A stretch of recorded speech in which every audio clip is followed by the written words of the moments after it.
This plant is Euryops pectinatus viridus.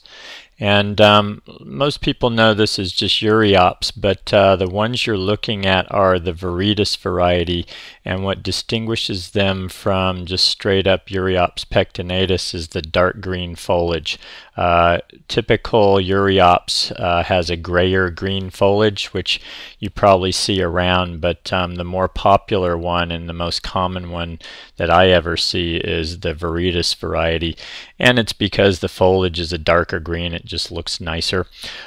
So let's get into what I like about this plant. You're already seeing a close-up of the foliage here, but also this hole in the plant.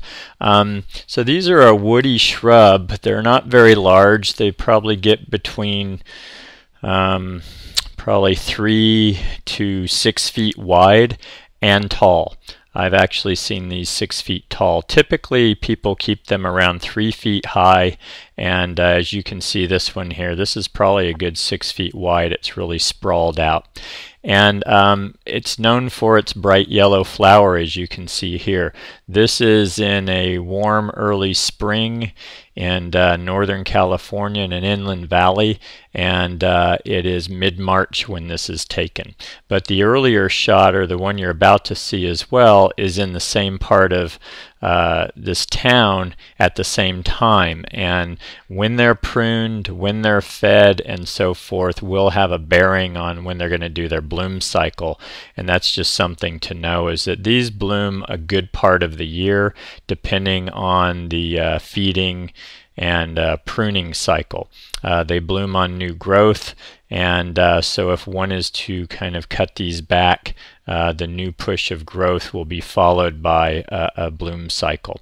But one of the things I like is that these do have a very showy bloom during winter many years, and that's something that's hard to find with other flowering plants.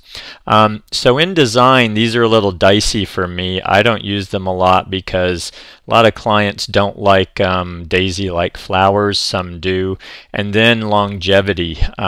These can look a bit rough. They're very fast growing. They'll reach maturity in 1 year to 2 years. And then, as you can see here on the left, this dead plant that was, or dead or dying plant, that was just an age thing, and the plant was is probably about 6 to 7 years old, and half of the plant had died and part of it was still living. And that's what I would say to be leery of with these. I plant them with the idea that every 4 to 6 years we're replacing them. That said, they grow so quickly, they fill back in, and in a very short period of time, and so that can be part of your strategy. But don't look at this as a 10-year plus plant. I've never seen them look good after probably 6 to 7 years. The other thing about these is they're very drought tolerant once established. They're tolerant of seaside conditions, and the deer don't eat these. And so they can tolerate a lot of our challenging situations as designers, and those are two of the biggest ones, is deer and drought tolerance, and these have both. So that's a huge plus in this column. They're a good companion plant with Echium fastuosum near the coast. They can bloom together, so you get the yellow and the blue. Also, rosemary Tuscan blue blooms at the same time. So again, with the blue and the yellow, it's a really nice combo. And maintenance is pretty easy, although it is necessary for them to look their best. One should deadhead this to clear off the dead flowers. They die on there and they don't fall off on their own. So I would say that to look its best, prune this after this big bloom cycle, and that encourages the next one. And that's what I can tell you about Euryops pectinatus viridus. Very colorful, showy plant with a not the longest life, but for how showy it is over a long period can be very useful in a plant design.